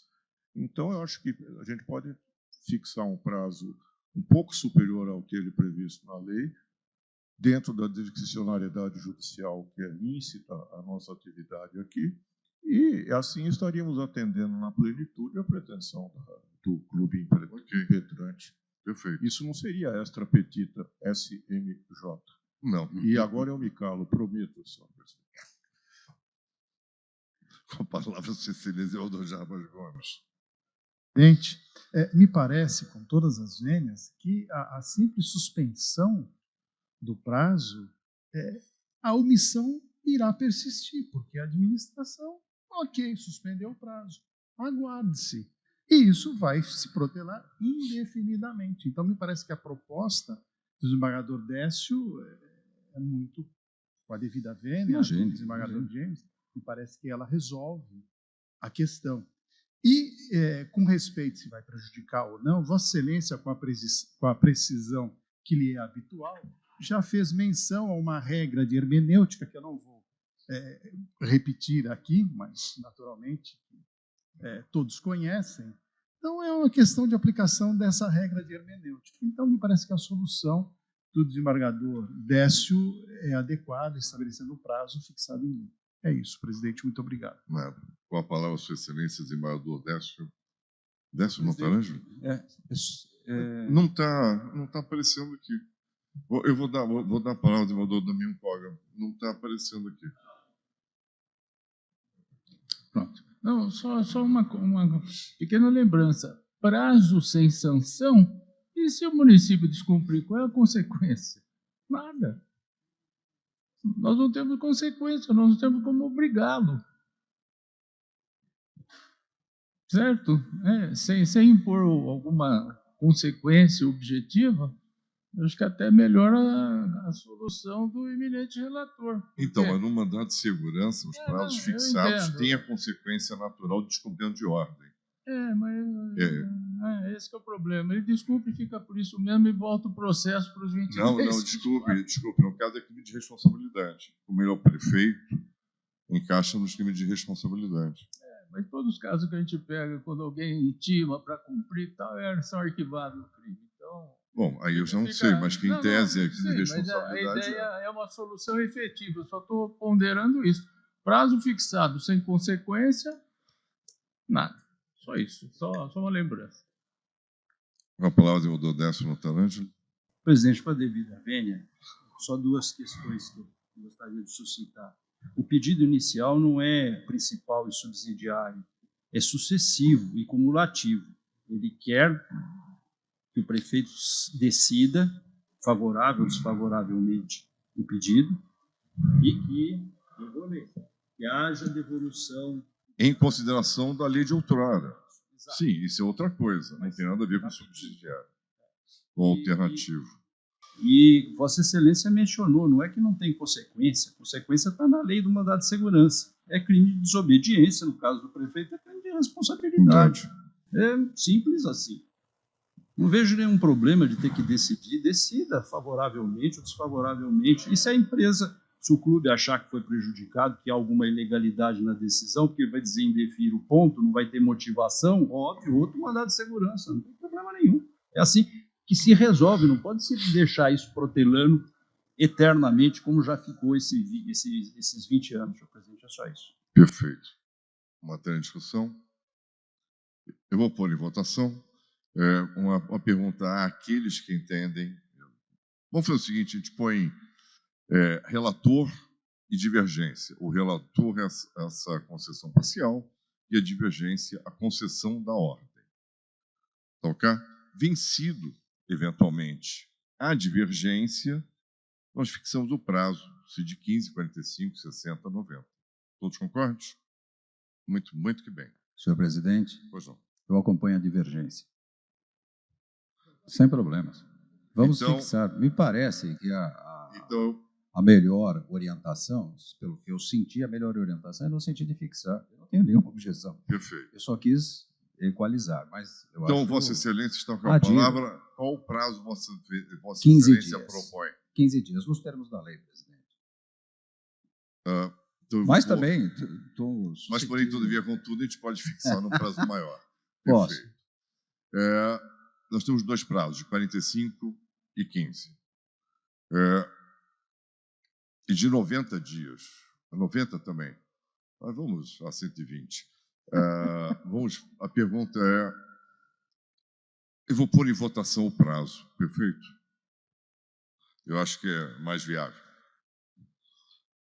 Como vota Sua Excelência, o senhor vice-presidente? 45 dias. 45 dias. Como vota o senhor corregedor? Também, senhor presidente. 45 dias. Como vota o desembargador Damião Corgan? Também, senhor presidente. 45 dias. Como vota o desembargador Evaristo Santos? 45 dias. Como vota o desembargador Cascone? Também 45. 45 dias. Desembargador Viana Cotrim? 45 dias. Desembargador Fábio Gouveia? 45 dias. Também. Desembargador Ricardo Dipp, 45 dias. Desembargador Gustavo Wilson Alimene, 45 dias. Pergunta, todos concordam com os 45 dias? Concordo. Perfeito. Então... Modulação, 45 dias. Não, modulação não. Eu sei, presidente.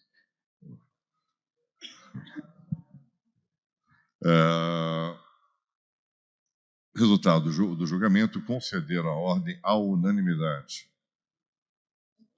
Esse é o resultado do julgamento. Muitíssimo obrigado. Constado do voto, Sua Excelência, desembargador Jaimsiano, a concessão e o prazo de 45 dias para fiel cumprimento nos termos da lei do REIT. Doutor, muitíssimo obrigado. Tenha uma boa tarde. Vamos fazer um intervalo de 20 minutos. Tenho Depois mais, nós presidente? retornamos. Oi? Tenho mais? Vossa Votos? Excelência não tem mais nada. Não tenho mais votos. Então, Não. eu agradeço. Só protesto pela medalha, oportunamente.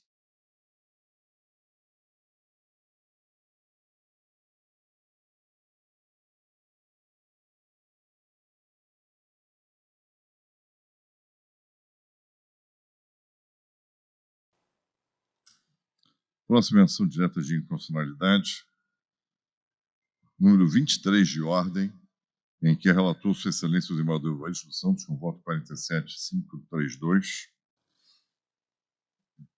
Eu convido o doutor Edmilson Pereira Alves, pelo Sindicato dos Trabalhadores em Educação Municipal,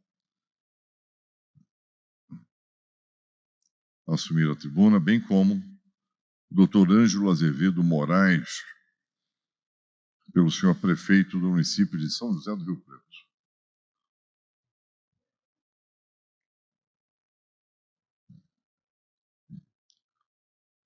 Cumprimentando a ambos, de plano eu passo a palavra ao doutor Edmilson para a sua sustentação oral.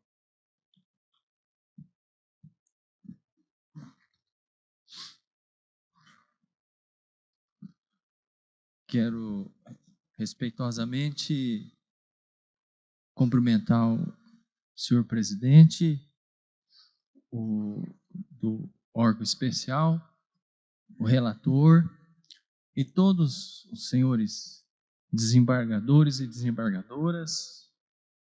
Quero também cumprimentar o Procurador-Geral de Justiça, os colegas advogados, todos os servidores.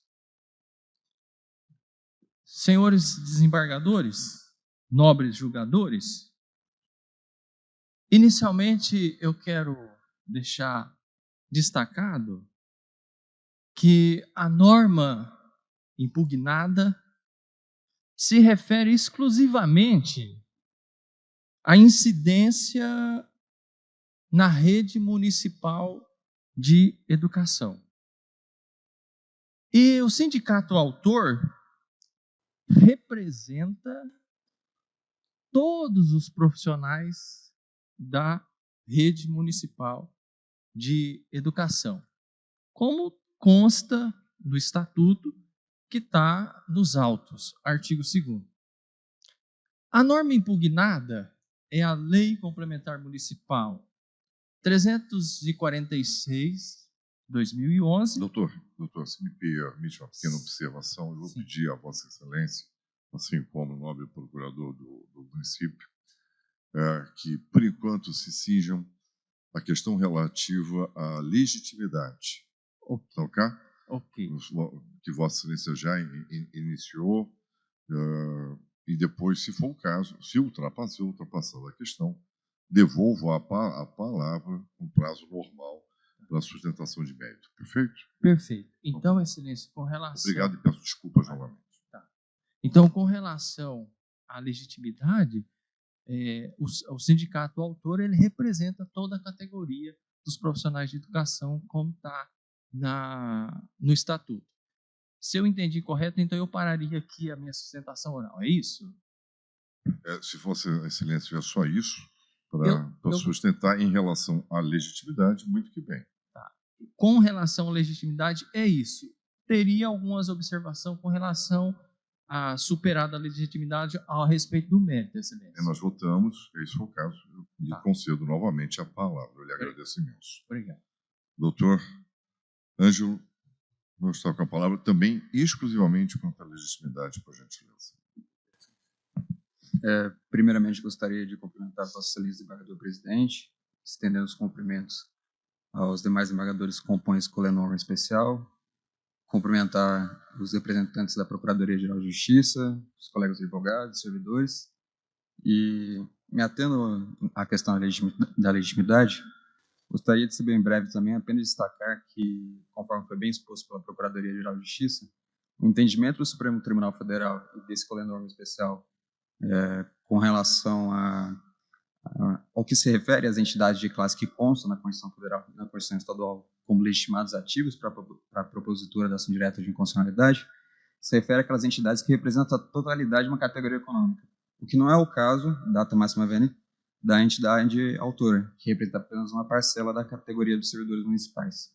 Por tais razões, Excelência, o município entende que não há pertinência objetiva para que a entidade ela mova uma ação direta de inconstitucionalidade e questione as normas ora impugnadas. Perfeito, eu lhe agradeço imenso, agradeço a ambos, os nobilíssimos advogados, e passo a palavra ao seu excelência, o desembargador relator.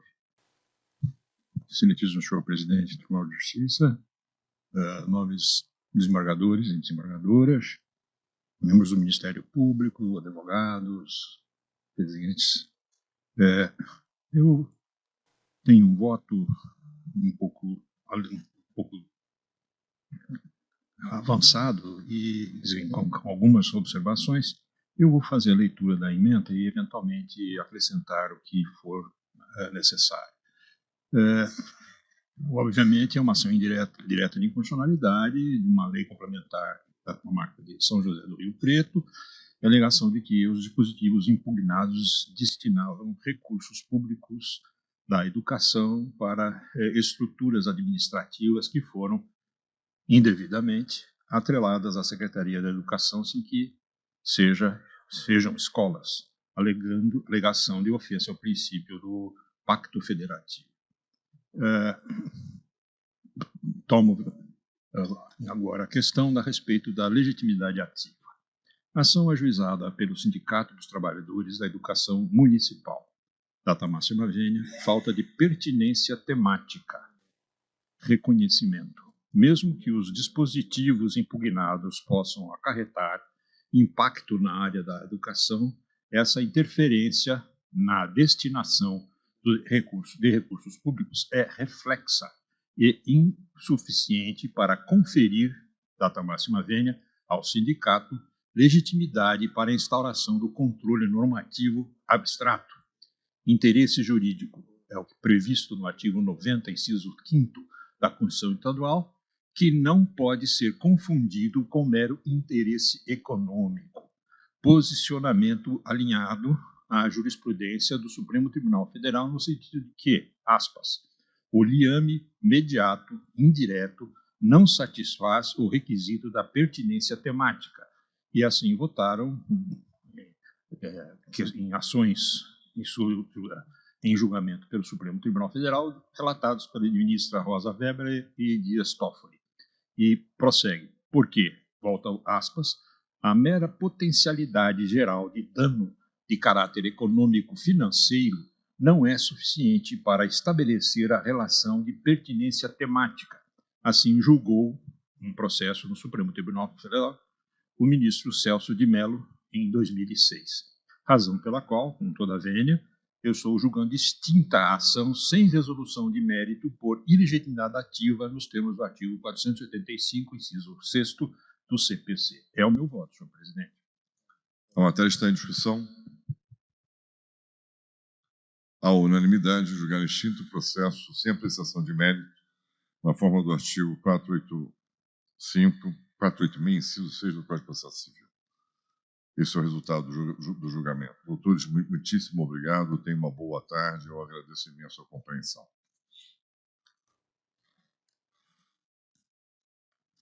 Temos um incidente de arguição de inconstitucionalidade civil em que relatou o excelência desembargador Jarbas Gomes, com voto número 29437, a doutora Renata Fiore Puccetti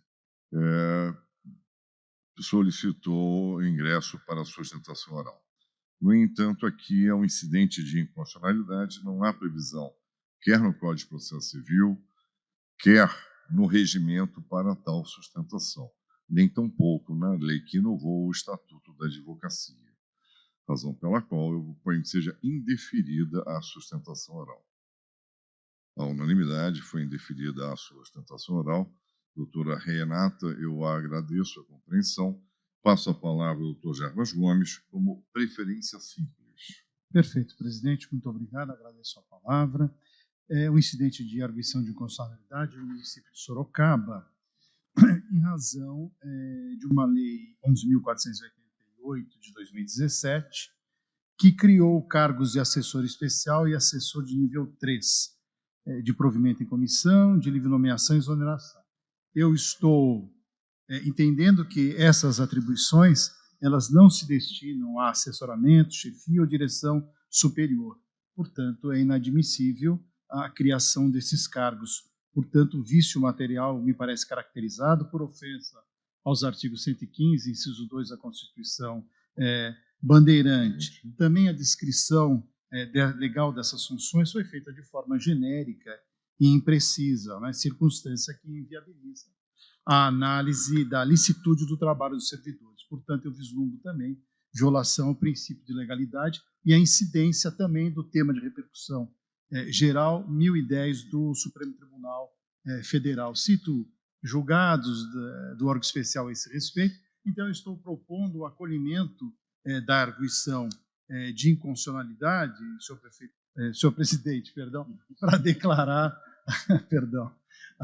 a inconstitucionalidade do artigo 25, incisos 2 e 3, se não me engano, da Lei 11.488 de 2017, do município de Sorocaba, e com o oportuno retorno dos autos ao órgão fracionário para a continuidade do julgamento. Muito obrigado, senhor presidente. Nada. Sua Excelência acolhe o incidente. A matéria está em discussão. Acolher o incidente à unanimidade. Doutora Renata, muitíssimo obrigado. Eu agradeço imenso a compreensão. Tenha uma boa tarde.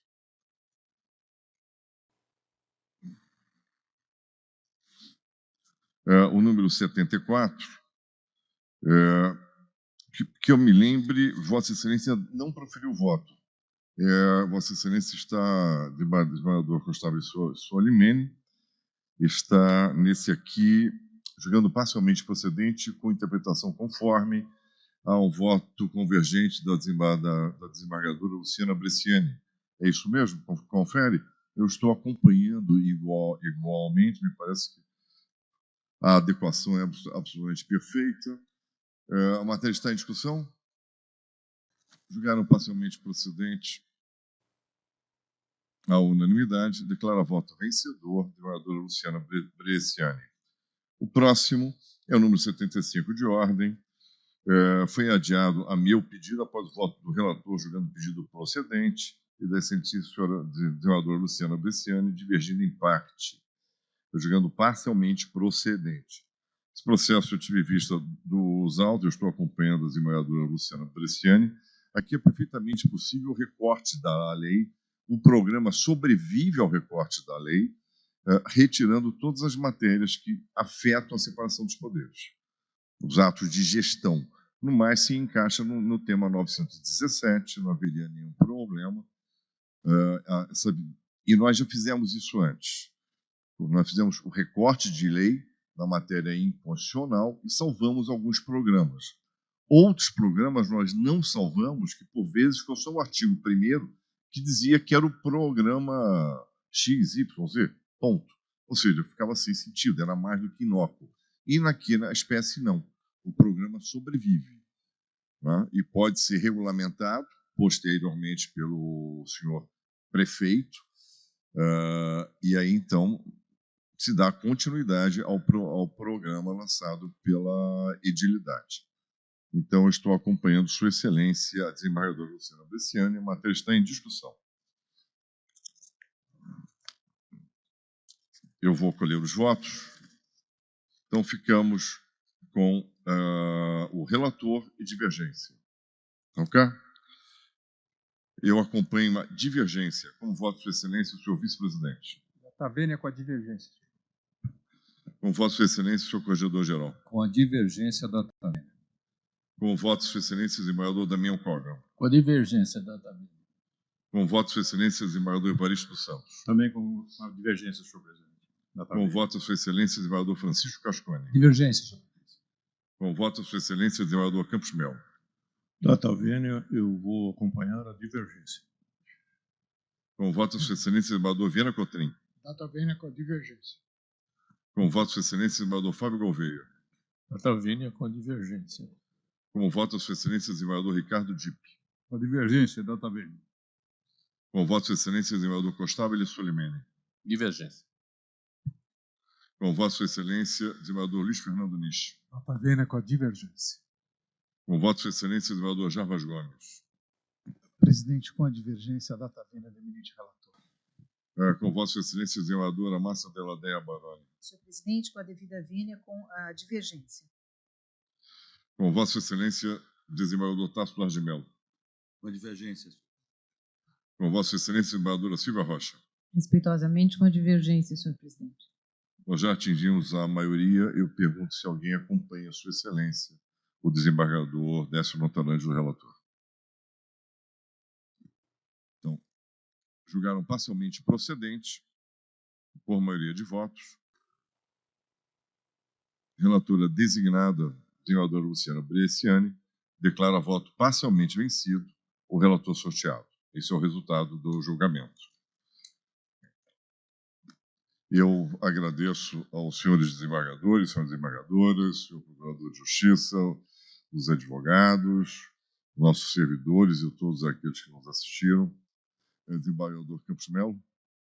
A cumprimentar Vossa Excelência pela muito célere e serena condução dos trabalhos. Muitíssimo obrigado.